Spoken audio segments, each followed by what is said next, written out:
Let's make one thing clear. The real danger isn't the person who shoots daggers at you from across the room. It's the one flashing a warm smile, chuckling at your jokes, maybe even handing you a cup of coffee, all while secretly wishing you'd disappear.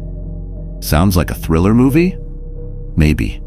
But reality has a way of being darker and way more twisted than anything Hollywood could write. Right now, someone in your life might be planning your downfall, and you wouldn't have the slightest clue. Not until the damage is already done. Obvious hate is easy to notice. But what about the kind that hides behind a mask? A friendly, polished, carefully curated mask that even Instagram would admire. That's the danger. And the worst part? Most people don't catch on until they're deep in the wreckage. But this video isn't here to scare you. It's here to arm you. What you're about to discover are 5 deeply unsettling signs that someone doesn't just dislike you, they want you out. As in, gone. No longer in the picture. These aren't wild guesses or random suspicions. These are real, proven behaviors grounded in psychological research and observed patterns. And knowing them might not just change the way you see people, it might actually protect your life or someone else's. So before we dive headfirst into the dark details, do yourself a small favor. Hit that subscribe button. Because after this, trust me, you won't see nice the same way ever again. Ready? Let's jump in. Starting with sign 1, the silent watcher. Let's begin with one of the most unsettling and often ignored warning signs that someone in your circle doesn't just dislike you, they want you gone. I call it the silent watcher. This isn't your average online stalker or the nosy neighbor peeking through curtains for entertainment.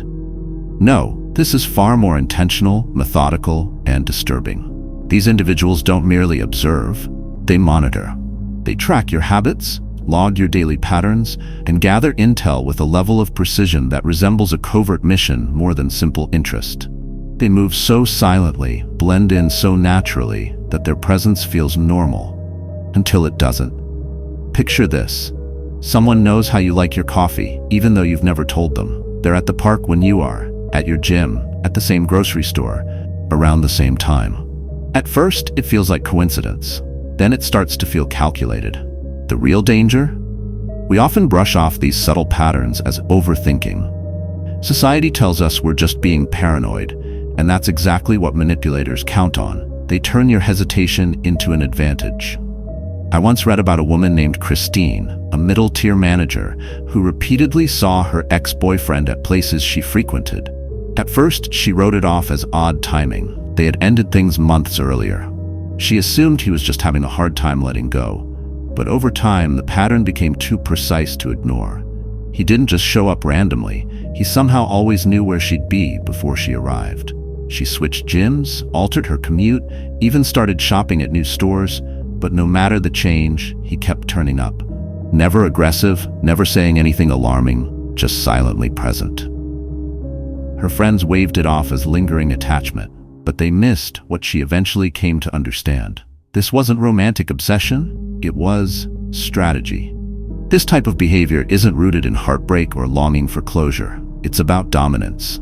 It's about removing unpredictability before taking decisive action. Ancient thinkers like Epictetus cautioned against trusting appearances, reminding us that the truly wise don't just observe others. They guard their own sense of stability and inner calm. When someone disrupts that calm repeatedly, especially in ways that feel oddly specific or timed too perfectly, it's not paranoia. It's a signal. It's a cue to question, not dismiss. In today's world, surveillance doesn't always look like a guy in a van parked outside your house. All it takes is a screen, a few shared connections, and predictable daily routines. We don't protect our space as carefully as we should. And the real threats aren't the ones who explode in anger, but the ones who offer a kind smile while quietly taking mental notes on your every step. This isn't about being afraid, it's about being aware. The Stoics believed that true wisdom starts with honest observation and ends with purposeful action. So if someone keeps popping up in your life for no clear reason, especially when you haven't invited them, don't call it coincidence. Call it what it might be, a warning sign. Patterns matter. Coincidences deserve questions, and more than anything, trust that gut feeling, that uneasy pull. It's not paranoia, it's your internal alarm. When your spirit feels disturbed, don't silence it, respect it. Because the most dangerous people aren't always loud. They're the quiet ones, watching and waiting for you to drop your guard. Sign 2, the saboteur strategy. Here's something unsettling. Research in social psychology reveals that hearing a lie about someone can still shape your view of them, even if that lie is later debunked. That's the chilling power of suggestion. And that's exactly what makes the saboteur strategy so harmful. When someone seeks more than payback, when hurting you isn't enough, and their real goal is to leave you completely alone, they don't just attack you directly. They start dismantling your entire circle. This isn't idle chatter or casual drama. It's a quiet, calculated effort to ruin your reputation, piece by piece. And it's done so carefully, so methodically, that by the time you catch on, your relationships are already crumbling. They move in silence, dropping hints at just the right time. To your manager, they suggest you're slipping up. To your friends, they subtly question your behavior or your attitude. They never go too far, never say something bold enough to be called out. That's the trick. They drop doubts like breadcrumbs, just enough to make people wonder. And since each moment feels small, each comment stands alone, no one notices they're all connected, not even you. You might start to question yourself. Why is everything falling apart at once? That's the real danger of this tactic, planned disconnection. These people don't react emotionally. They move with purpose. They create conflict to paint you as unstable, manipulating from the shadows to ruin your standing in every part of your life. They pretend to be the ones hurt, or worse, the ones looking out for you, while quietly pulling the threads that hold your relationships together. Their aim isn't just to smear your name. It's to leave you cut off, disconnected from those who would support you when things fall apart. They want to isolate you so that when they hit hardest, there's no one left in your corner. Through a Stoic lens, this kind of betrayal is especially cruel because it attacks the foundation braid. Stoicism helps us build strength rooted in clear thinking and calm action. Marcus Aurelius once wrote, "The impediment to action advances action. What stands in the way becomes the way." But when a saboteur is operating behind the scenes, the obstacle isn't one that inspires growth. It becomes a trap of confusion designed to throw you off course. If you're not careful, you begin reacting instead of reflecting. You find yourself caught in the storm, defending every word, explaining every move, and the harder you try, the worse it looks. That's why staying grounded is critical. Don't chase down every whisper. Focus on what's provable. Guard your integrity, but be smart about it. Keep records, save messages, create timelines, know your truth, and stay close to those who truly know you.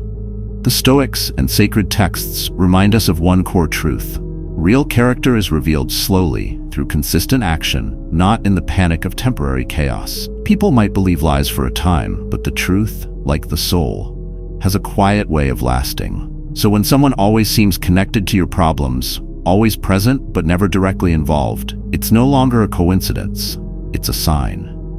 Stop offering them excuses or the benefit of the doubt. This isn't just manipulation, it's calculated sabotage. And the only way to protect yourself is to recognize the game for what it is and refuse to play by their rules. Sign 3, the false friend facade. This is where things start to get truly unsettling. The third and possibly the most dangerous sign that someone isn't just a passive hater, but a quiet architect of your downfall. The false friend. It's a method as old as betrayal itself and still among the hardest to detect. We're taught that friendliness equals goodness, that warmth must mean sincerity. But when someone jumps too quickly from casual to overly close, without history, without depth, don't be flattered. Be alert. These people aren't looking to bond. They're looking for entry points. The empathy, the interest, the checking in, it's all part of the script. A carefully crafted act to lower your guard and gain intel. What seems like friendship might be a well-rehearsed role meant to get closer, not to connect, but to control. They begin prying, asking seemingly caring but deeply specific questions about your daily routines, the people you love, your past pain points. But their intention isn't healing or connection. It's data collection. Soon they're close to your parents, your coworkers, maybe even taking on little tasks to appear helpful.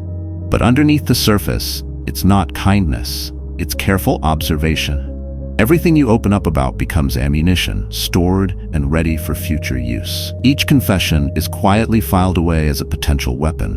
What makes this tactic especially cruel is how comforting it feels in the beginning. It seems like someone finally sees you, someone genuinely cares. But behind that warm tone and kind gestures is someone drawing a map. Not to help you, but to find the fastest way to your weaknesses. They're not offering a bond, they're setting up control. Through a Stoic lens, this kind of false friendship is a true threat. Seneca once wrote, "A friend is someone you entrust with your soul." But he warned that this kind of trust must be earned slowly, never handed over just because someone seems kind. The Stoics preached moderation, the wisdom of emotional restraint and measured judgment.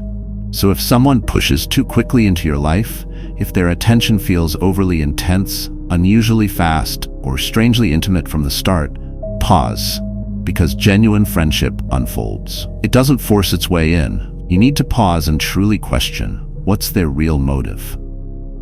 It's easy to confuse closeness with connection, but manipulators are masters of mimicry. They'll adopt your tone, reflect your feelings, even share bits of their own story to gain your trust. But behind every relatable detail is a strategy. They're building a psychological dossier, layer by layer, while looking completely innocent. And because they wear the mask of warmth so well, no one questions it. Not your friends, not even you, until the damage is already unfolding. So what can you do? Start by pumping the brakes. Slow down the closeness.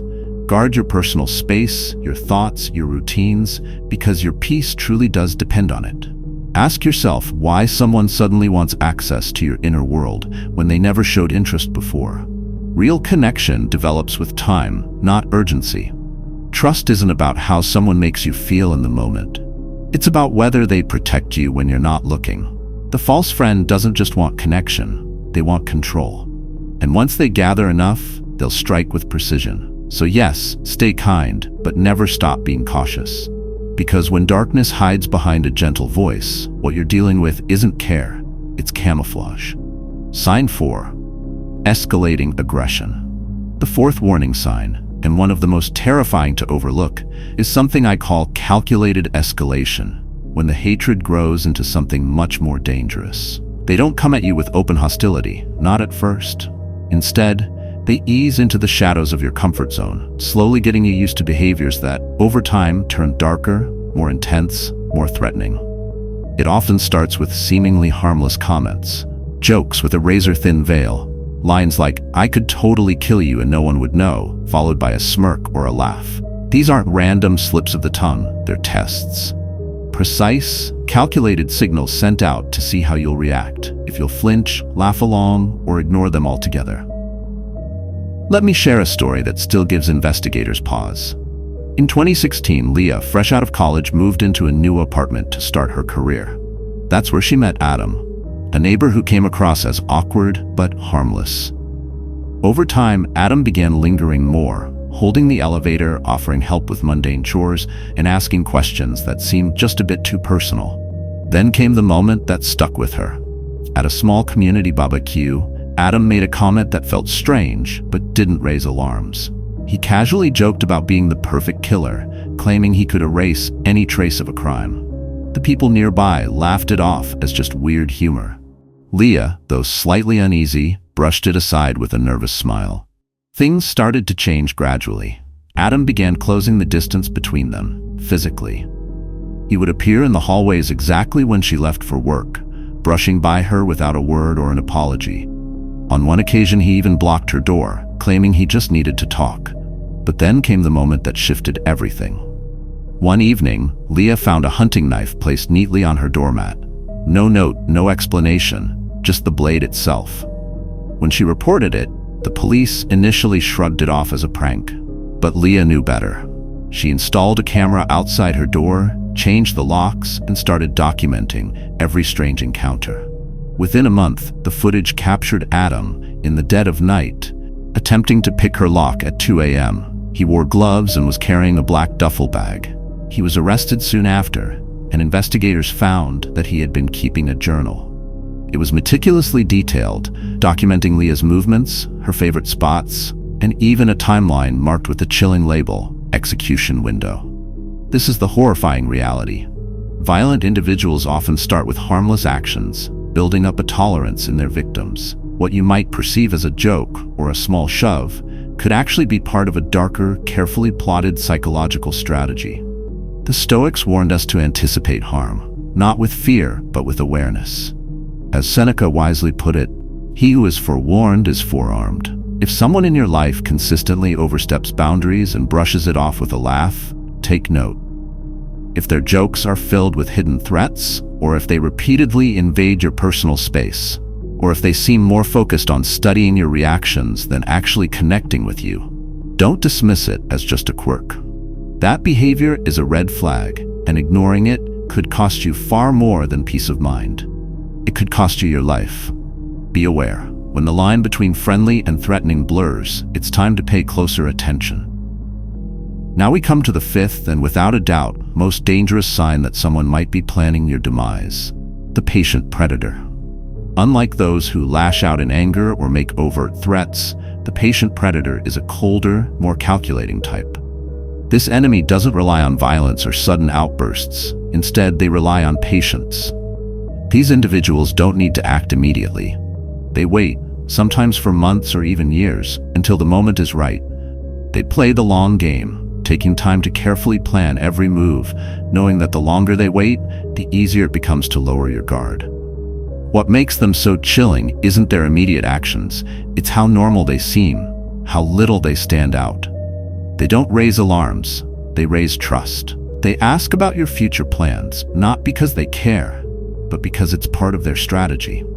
They want to know when you'll be away, when you'll be moving, or when you'll be alone. Every conversation they initiate is a method of data collection. Every favor they offer, every relationship they build, serves to create a false sense of security. They could be the coworker you rely on, the neighbor who takes care of your plants, or the friend who remembers your birthday better than your own family. But behind that calm and dependable facade lies someone perfecting their betrayal. The Stoics, particularly Epictetus, warned that our greatest threats aren't always visible. They're often the things we overlook. While we tend to believe that the world operates on fairness, Epictetus advised, say to yourself what you would be, and then do what you have to do. But when you're dealing with someone who's wearing a flawless mask, everything you see has been carefully crafted to deceive you. Their life is a performance, and their kindness is bait. The truly terrifying part is that these individuals rarely make mistakes. They wait for you to make yours. The moment your routine falters, when your defenses slip, when your support system weakens, that's when they strike. And because you've trusted them, you won't see it coming. So, what can you do? Be cautious and slow to offer deep trust, especially with those who seem to rush into closeness without reason. Guard your plans and protect your boundaries. You can still be kind, but never mistake kindness for blind access. The Stoic within you must remain alert, even when everything seems perfectly fine, and especially when it seems too good to be true. Now let's be brutally honest. If any of these 5 signs have made someone come to mind, don't dismiss it. Don't convince yourself that you're overreacting.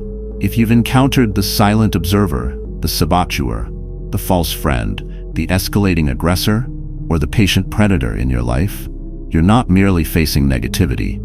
You're possibly standing in the path of something much darker. So before this video ends, do 2 things. First, save it, because you may need to revisit these signs when your instincts start whispering again. Second, watch the next video on identifying covert narcissists, because these 5 deadly tactics often go hand in hand with deeply manipulative personalities. Remember, knowledge is your first defense, but action is what keeps you safe. Stay vigilant, stay protected, and most importantly, stay alive. Let's be real. If your gut has been telling you something's off, this video may have just given you the confirmation you needed. You didn't ask for it, but you truly needed it. These 5 signs aren't about stirring up fear. They're about preserving your safety. Because a person who merely dislikes you might scoff or sneer, but someone who wants you out of the picture, they analyze, manipulate, charm, intensify, and wait. That's not immaturity. It's malevolence. So if a certain overly nice person flashed through your mind while watching this, don't brush it off. Your instincts are ancient tools built for protection. Like the old warning says, the devil doesn't show up with horns and fire. He appears as everything you ever felt safe around. If this message struck a nerve, do two important things right now. Subscribe to this channel so you're always a step ahead, and share this video with someone who might be unknowingly exposed. Knowledge is the first line of defense, but passing it on? That might be what saves someone else. Stay alert, stay smart, and most importantly, stay safe. It's not paranoia if the threat is real. Trust with intention, and I'll see you in the next one.